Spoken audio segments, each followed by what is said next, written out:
Assalamualaikum warahmatullahi wabarakatuh. Langkung tipayun urang panjatkeun puji sareng syukur ka Allah Subhanahu wa taala.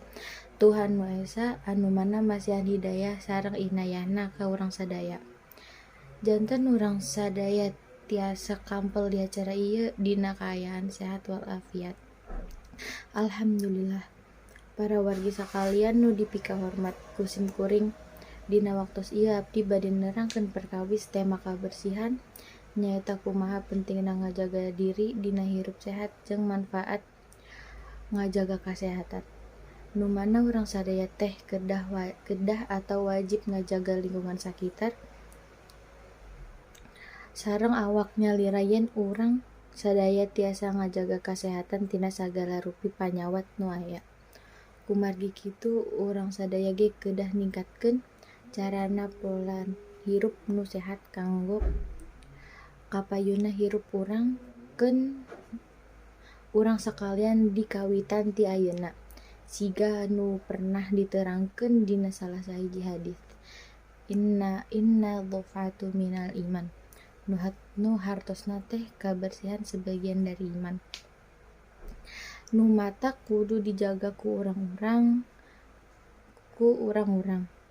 Sabagian urang muslim nu taat anu gaduh keimanan di jero hate urang tangtu urang teh kudu bersih sareng suci tina sagala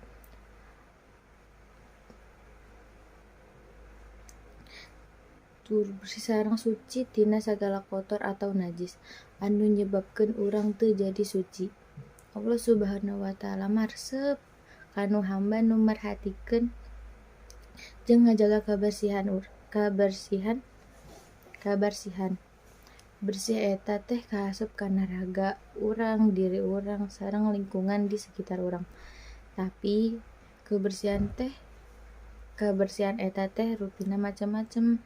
Aya nu disebut bersih hate, bersih jiwa, bersih raga, sareng bersih rohani. Urang kedah jadi jalma anu kaasup bersih sadayana. Sebab kedah jadi jalma nu kaasup bersih mah kaasup bersih sadayana. Sebab ngan bersih raga tapi hatena teu bersih mah percuma. Matak timulai ayeuna hayu urang ngabersih segala rupina sareng ningkatkeun pola hidup sehat kanggo urang sadayana. Cekap sakitu abdi pihaturkeun. Hatur nuhun. Wassalamualaikum warahmatullahi wabarakatuh.